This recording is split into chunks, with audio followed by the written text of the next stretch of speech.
Hi friends, welcome to Drishti foundation की legal classes में।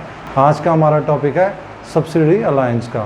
Last video में हमने थोड़ा सा इसकी ग्लिम्स ली थी। We have spoken about doctrine of lapse as well.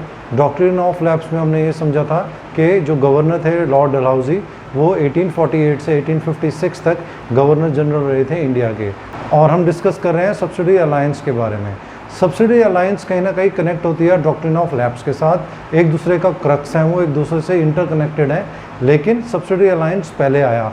हम ये समझते हैं कि उसको इंट्रोड्यूस किसने किया। जैसे कि हमने डिस्कस किया, वेल्सले और मार्किस ने इसको इंट्रोड्यूस किया, जो कि गवर्नर जनरल थे इंडिया के 1798 से 1805 तक।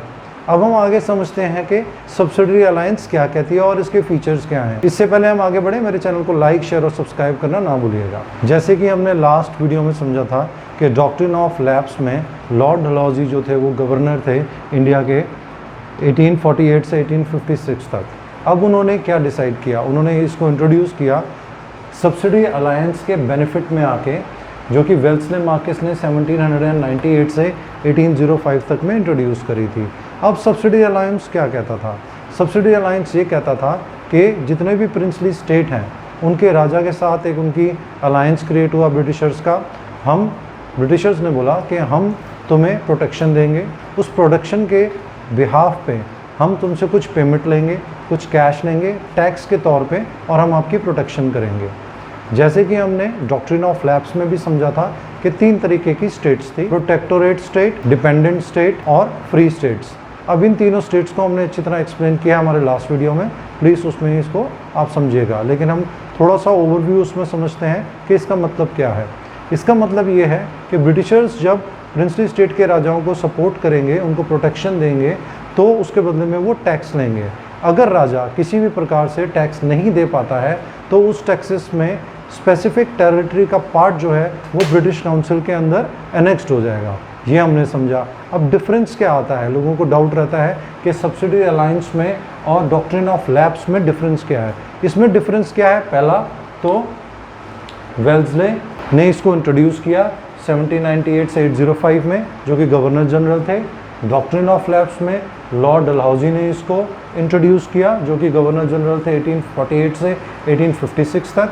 सब्सिडी अलायंस में उन्होंने फ्रेंडशिप करी, एक अलायंस करी, उसके अंदर उनको प्रोटेक्शन दी। लेकिन डॉक्ट्रिन ऑफ लैप्स के अंदर उन्होंने, लॉर्ड डलहौजी ने ये चीज़ डिफाइन करी कि डॉक्ट्रिन ऑफ लैप्स में जो भी प्रिंसली स्टेट का लीगल हायर होगा, उनके मरने के बाद लीगल हायर के पास सारी पावर होगी।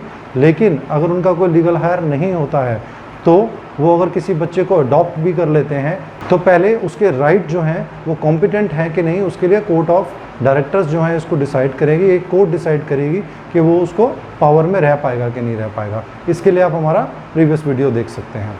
और मेजर डिफरेंस यही है कि एक में प्रोटेक्शन मिलती है और दूसरे के अंदर सिर्फ ये दिखा जाता है कि अगर लीगल हायर है तो ही उसको पूरा राइट मिल सकता है। बाकी हम फीचर्स के बारे में और डिस्कस करते हैं। तो अब हम समझते हैं कि सब्सिडी अलायंस के इफेक्ट्स क्या हुए। As a result of Indian rulers disbanding their armies, many people were rendered unemployed. जैसे कि हमने लास्ट वीडियो में भी डिस्कस किया था कि जैसे ही सब्सिडी अलायंस में कोई राजा आता था, कोई प्रिंसली स्टेट आती थी, तो राजा को अपनी जो आर्मी है उसको अबेंडन करना पड़ता था, यानी कि अपनी आर्मी को डिमोलिश करना पड़ता था।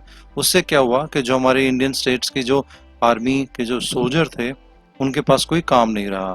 तो इसका फायदा ब्रिटिशर्स ने उठाया, उन्होंने उनको कम पैसों में हायर किया। Many states lost their independence and slowly most parts of India were coming under British control. तो जबकि आर्मी खत्म हो चुकी थी तो इससे क्या नुकसान हुआ, क्या इफेक्ट हुए? इंडिपेंडेंस जो थी स्टेट्स की वो लॉस्ट होने लगी, वो लूज करने लगे राजा, और वो सब कुछ जो था वो ब्रिटिश के कंट्रोल में आने लगा। अब सब्सिडी अलायंस की ट्रीटी के अंदर उसके फीचर्स क्या थे? सबसे पहला कि वो टैक्स भरेंगे, जो भी स्टेट को ब्रिटिशर्स प्रोटेक्शन देंगे वो स्टेट उनको टैक्स भरेगी। अगर किसी कारणवश वो टैक्स नहीं पे कर पाते हैं तो एक स्पेसिफिक पार्ट ऑफ टेरिटरी जो है वो ब्रिटिश काउंसिल के अंदर एनेक्स हो जाएगी। अगर कोई भी फॉरेन अटैक होता है तो उससे प्रिंसली स्टेट को प्रोटेक्ट किया जाएगा। और ब्रिटिशर्स जो है ये प्रॉमिस करते थे कि उनके कोई भी काम में, इंटरनल अफेयर्स में वो इंटरफेरेंस नहीं करेंगे, जबकि ऐसा नहीं हुआ। और कोई भी इंडियन स्टेट बिना ब्रिटिशर्स के पूछे, और कोई भी इंडियन स्टेट्स किसी भी अलायंस में किसी और फॉरेन पावर के साथ ट्रीटी नहीं कर सकती है। उम्मीद है आपको मेरा टॉपिक पसंद आया होगा। Thank you for watching my video.